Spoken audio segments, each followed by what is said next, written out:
Warring parties in Yemen failed to agree on expanding the truce due to Houthi rejection.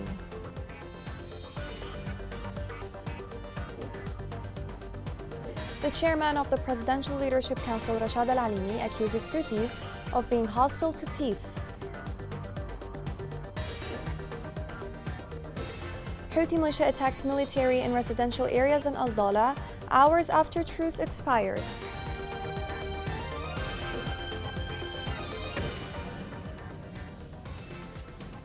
Welcome to Yemen Today TV. This is the English news with me, Shazad Bilbay.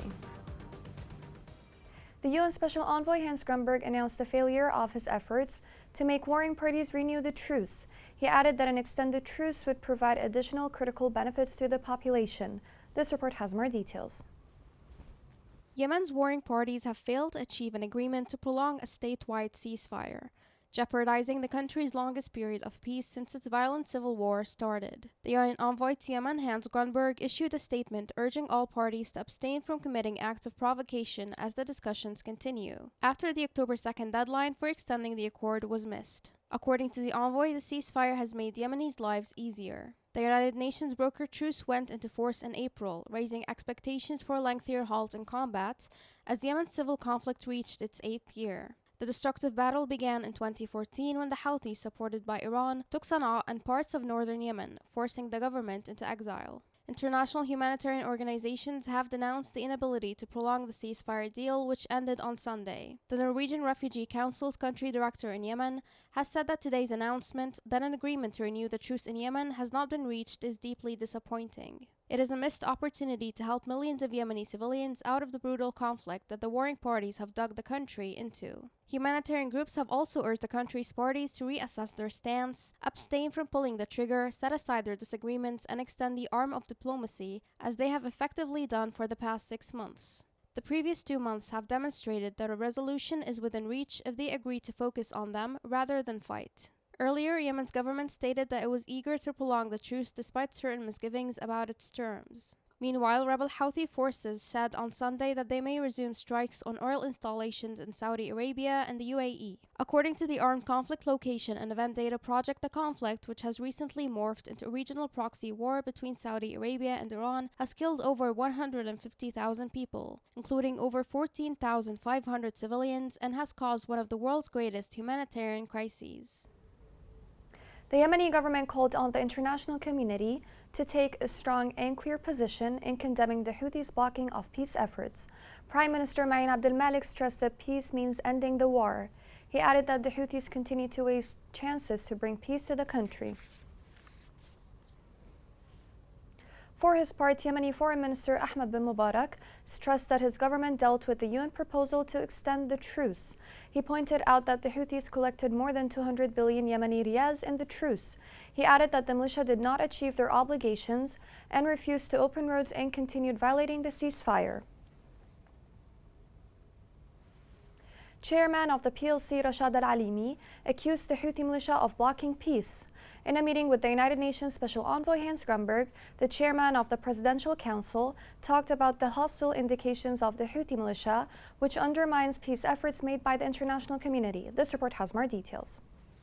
Chairman of the Yemeni Presidential Leadership Council, Rashad Al-Alimi, described the Iran-backed Houthi militia as hostile to peace after they thwarted United Nations attempts to extend the nationwide truce. The truce will not be extended for a third time in spite of international and regional efforts. In his meeting with United Nations envoy to Yemen, Hans Grunberg, in Riyadh, Al-Alimi stressed the Presidential Council commitment to a fair and sustainable peace based on the national, regional, and international references. He underscored the need to intensify international efforts to pressure the Houthis to seriously deal with the peace efforts and to prioritize the interests of the Yemeni people over their own and Iran. Talks with Grunberg highlighted the legitimate government's efforts to ease the humanitarian suffering of the people throughout the country. The United Nations said on Sunday Yemen's warring sides failed to reach an agreement to extend the truce. The truce initially took effect in April and raised hopes for a longer pause in fighting as Yemen's war entered its 8th year. Grunberg said he regrets that an agreement hasn't been reached, but thanked the legitimate government for engaging positively in talks to extend the truce. He called on leaders to continue to endeavor to reach an agreement. The truce had established a partial opening of Sana'a airport and the Red Sea port of Hodeida. The subsequent month have seen flights start again from Sana'a airport to Jordan and Egypt. It also called for lifting a Houthi blockade on Taiz, the country's third largest city, but little progress had been made there after talks aimed at reopening local routes stalled. Another sticking point is how salaries of public employees will be funded, many of whom have not been compensated for years. The government asked the international stakeholders to pressure the rebels into paying the salaries from the revenue they collect from Hodeida port. Rashad Al-Alimi, chairman of the Presidential Leadership Council, met the ambassador of Germany to Yemen. PLC chairman stressed the importance of the German and international part in pressuring Houthi militia to stop the violations in Yemen. PLC chairman held the Houthi militia and their supporters responsible for the dire humanitarian effects of the war. The European Union described Houthi rejection of the truce as a planned mistake. It expressed disappointment at this position, which is clashing with the needs of the Yemenis. The EU called on the Houthi militia to demonstrate a real commitment to peace, ease their demands, and engage with the UN Special Envoy.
The ongoing conflict in Yemen has destroyed most of the educational facilities infrastructure. In Midi district in Hajjah, teachers are suffering. This report has more details. Textbooks are scattered under the rubble of the war and among mines. The fires of war destroyed the educational sector in Hajjah governorate, but the insistence and determination to create an educated generation made them resist the hard conditions, the lack of funding, and the cut of textbooks and salaries. The teachers in Medi district resolved to collect the rest of the seats and curricula inside the ruins of the destroyed schools, despite the danger of mines and explosive devices surrounding them. These are the books we collected amid the debris of the destroyed school, and we found more than 15 explosive devices planted there as well. Huts and tents in the middle of the sand dunes to save what is left of education and stop the effects of the war on an entire generation and satisfy the students' passion for science and knowledge. 26 schools were destroyed, including 17 schools in the districts of the Midi and Hayran completely, and some of them need restoration as a result of the severe damage they sustained. The most salient obstacles that obstruct the educational process in Midi district is the lack of school buildings, in which there were around 15 schools that were totally destroyed and students are receiving their lessons in tents. Deficiency of textbooks has also contributed to obstructing education in the governorate. Students are studying here because we've no other place for them. So we decided to build these tents ourselves, and we worked on building them to facilitate the learning process for children. The educational sector in Yemen embodies the suffering and tragedy of an entire generation as a result of the raging war that is entering its 8th year, in light of the absence of the international organization's role in supporting education, which is the basic building block for the future. 8 years of the conflict in Yemen has created the worst humanitarian crisis in the world, according to the United Nations. This report has more details. Yemen has been mired in a civil war since late 2014, when the Iran-backed Houthi militia seized control of several northern cities and forced the Saudi-backed Yemeni government out of Sana'a. Houthi fighters, which had opposed the central government for a decade, launched an offensive in mid-2014, seizing parts of territory. Their conquests include the capital Sana'a and the Red Sea port of Hodeidah, a crucial entry point for imports and humanitarian aid. The conflict in Yemen between the Iran-backed Houthi rebels and pro-government troops escalated in March 2015, when a Saudi-led military coalition intervened in support of the loyalists, launching airstrikes on the Houthi rebels. On March 27, the coalition says it has full control of Yemen's airspace and has destroyed aircraft seized by the Houthis. In June 2018, pro-government fighters backed by Saudi and Emirati ground forces launched an offensive to retake Hodeidah, the entry point for 90% of Yemen's imports. United Nations brokered talks in Sweden between the government and Houthi rebels open in December, yielding breakthroughs including a ceasefire in Hodeidah. In early 2021, the Houthis resumed an offensive to seize oil-rich Ma'rib, the government's last northern stronghold, as well as intensifying drone attacks against Saudi Arabia. According to the United Nations, the civil war has killed hundreds of thousands of people. The UN describes the situation in Yemen as the world's worst humanitarian crisis. Around 80% of its 30 million people depend on some form of aid for survival. But the UN warns aid agencies are being forced to slash life-saving programs due to a shortfall in funding. A UN brokered truce goes into effect on April 2 and brings a sharp reduction in hostilities. Its terms include resuming commercial flights from Sana'a airport, allowing fuel shipments into the rebel-held port of Hodeidah, and opening talks about lifting the 6-year Houthi blockade of Taiz. Despite sporadic clashes, the 2-month truce was renewed in June and again in August. The UN Special Envoy Hans Grunberg attempts to extend the truce to 6 months and expand its terms to include paying civil servant salaries and opening routes into Taiz. However, the Houthi militia reject the proposal, and the October 2nd deadline passes with no agreement to renew. Hours after the deadline of the truce ended, the Houthi rebels intensified their attacks on Al-Dala. They targeted the positions of the joint forces with heavy shelling, as well as populated areas. The Houthi militia shelled some of our positions in Al-Fakhir front. The shelling was intense, but we managed to silence the source of fires. The militia targeted the residential areas and the farms of the people, resulting in many losses. Under-Secretary of Hodeidah went to see Joint Forces lines. He met the fighters who affirmed their eagerness for war against the Houthi militia. The fronts of the western coast were witnessing daily Houthi violations that affect military as well as populated sites. Coming next in the news.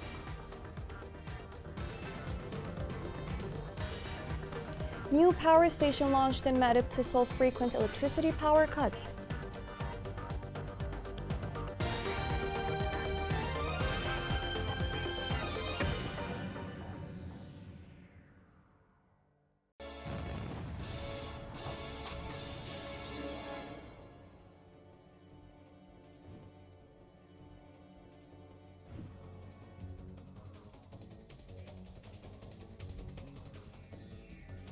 أقول لك راحت بالغداء لأهلها شلت الغداء وراحت بالأهلها في المزرعة. والمزرعة ركبت على حمار ما حتى نص المزرعة وانفجر فيها اللغم. دعست على اللغم وانفجر فيهم. الحمار انتهى الماء ترفت بكعت رجليها كامل. نغير منها نغير الشبالة اللي هي البيت سابها من دور رجليها صافناها طبية أقرب طبية وصافناها لا هي بطلت رجليها كامل. قلت أزود هلي وقابل لي لعب وطبعته تحت الزوايا.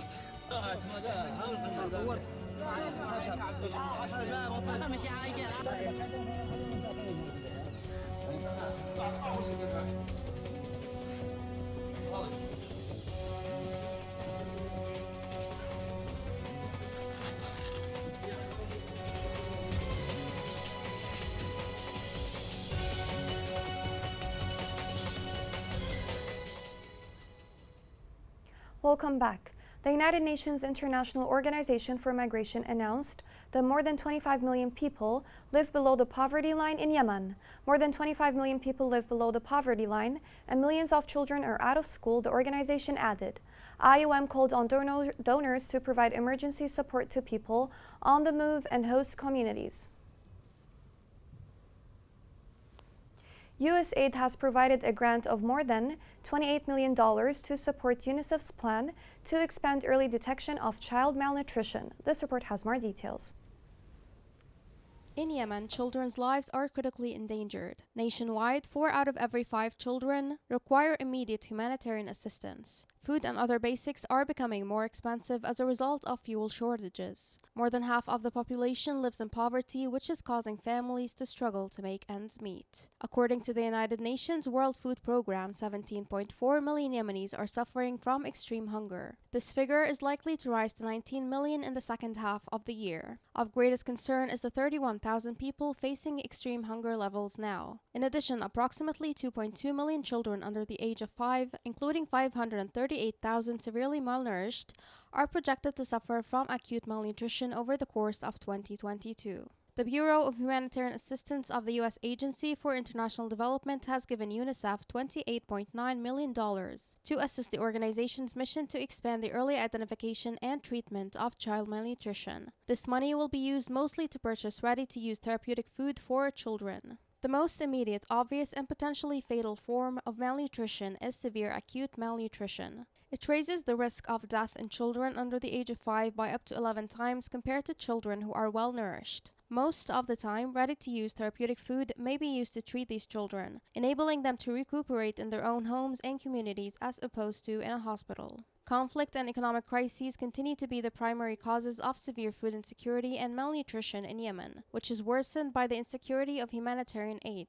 Both characteristics are expected to persist in 2022, with the possibility of further escalation of war, leading to more displacement. Furthermore, as a result of the ongoing battle, access to public services has been significantly hampered, resulting in salary delays, cuts, poor access to healthcare, insufficient access to water, and other services such as education and energy.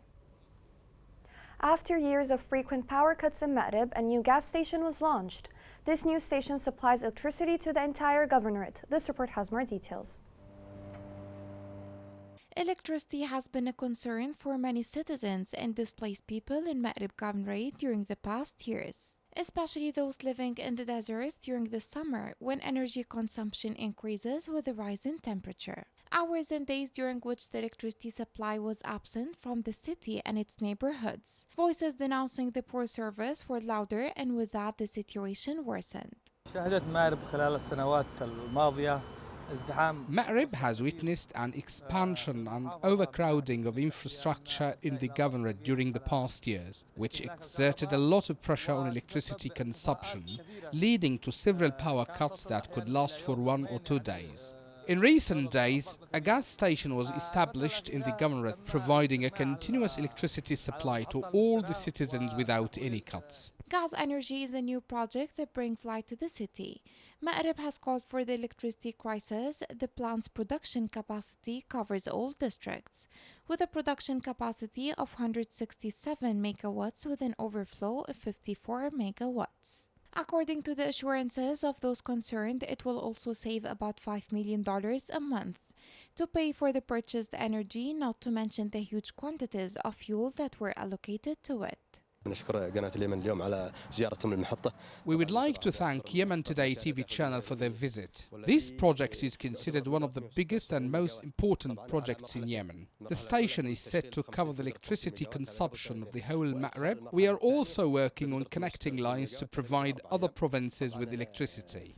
Everyone here in Ma'rib is optimistic about the opening of the gas station, which will provide them with uninterrupted electricity and which will make these streets absent from the sounds of small generators and the frequent power cuts that last for days. Today, a dream has become a reality in Ma'rib Governorate, in a city where the war is still raging on its walls, to multiply with it the challenges in providing basic services to the citizens. Despite these difficulties, the city constituted a unique model from the rest of the other governorates that suffer successive crises in various services, including electricity. Here's a reminder of the main headlines. Warring parties in Yemen failed to agree on expanding the truce due to Houthi rejection.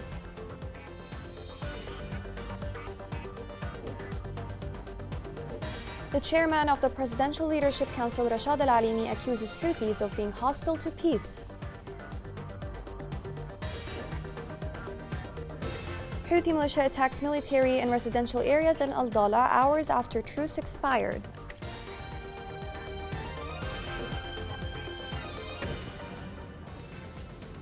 This is the end of the news. Thank you for watching.